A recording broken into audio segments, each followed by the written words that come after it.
I look at you and it's easy to see you are that someone I've been trying to meet.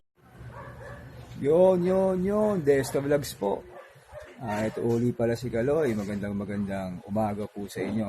October 10, araw ng Martes, 10:35 AM. Ngayon po, ano. So ngayon, magre-ready po tayo para bumiyahe. Medyo tanghali tayo kasi medyo may inasikaso muna tayo saglit. So ngayon po pala sa mga nakakapanood ng ating channel sa Desto Vlogs, maraming salamat po sa inyo lahat. Sa mga nakapakinig po, sa nakapanood, at sa mga kapanood pa, sana po nasa mabuti kayong kalagayan lagi. Lalo na syempre, lagi tayong yung ating kalusugan ay maayos. At syempre sa inyong pamilya. So ngayon, nalalapit na po ang Pasko. Babatiin ko na kayo ng isang masaganang Pasko, no? Advance Merry Christmas and a Happy New Year po. Malapit na nang matapos ang taon natin. Napakabilis. Ang bilis talaga, no? So ngayon po sa Desto Vlogs, mag-aano lang tayo. Konting video lang po ito. Maiksing video lang. Parang reminder lang po, no? Hindi ko kasi sama sa content ko noong nakaraan po kasi nasuspend yung account ko. Dahil ganun pala sa Transportify ngayon, once na yung activated account ka nang hindi ka nakapag-complete ng isang biyahe sa loob ng isang buwan, yan po, masususpend po yung accounting mo. Basta kahit isang biyahe lang po, kahit papaano, makagawa kayo, ma-complete nyo lang para hindi po masuspend yung account ninyo. Then, halimbawa, kung sakali man na-suspend, no? Kasi minsan may emergency kayo, may gusto ko yung tapusin ng ibang bagay.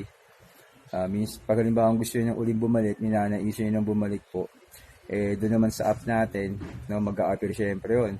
Tapos meron naman tayong live chat. Yung live chat naman po natin, talagang active naman po yun. Hindi po yun yung tipong sasagutin ka kinabukasan. Basta yung live chat po na yun, pag gusto nyo pa-activate yung account nyo, medyo magantay lang kayo ng mga ilang minuto, may response naman po. Hintayin nyo lang sila kasi syempre marami rin po silang kinikater na ibang issues po, no? Tapos i-transfer ko nila sa ibang department, then magre-reply na agad sila sa'yo. Then sabihin mo lang yung concern mo na kasi po nasuspend yung ganito yung account ko. Sabi daw, ang dahilan ay hindi ako nakabiyahe sa loob ng isang buwan, wala ako na-complete na delivery, no? So, yun lang po. Syempre, iba naman yung suspend sa deactivated na account. Yung suspend lang, yung nasuspend ka lang dahil nga sa ganong klaseng issue. Pero yung deactivated kasi ibang klase na yun. Siguro dahil mas mabigat na issue na yun. Meron kang issue sa customer o may naging issue ka sa mga procedures na hindi mo nasunod, na binigyan ka ng ibang pagkakataon tapos hindi mo pa rin ginawa, inulit mo pa rin. Yung mga ganun po ba. Yung saan naman, reminder lang po, no, pag hindi ka nakaano na isang buwan na biyahe, masususpend po yan. So, yun po.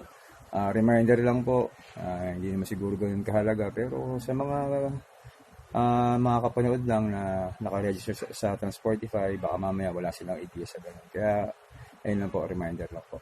So, ganun po ulit. Maraming salamat po. Sana sa mga kapanood, nasa inyo na po yan kung gusto nyo mag-subscribe or i-like na lang po yung video natin para susunod na ibang videos natin, ma-notify kayo, no? Yun po. Salamat po. At again, advance Merry Christmas, Happy New Year po. God bless po sa inyo lahat. Thank you po, Desto Vlogs. Thank you.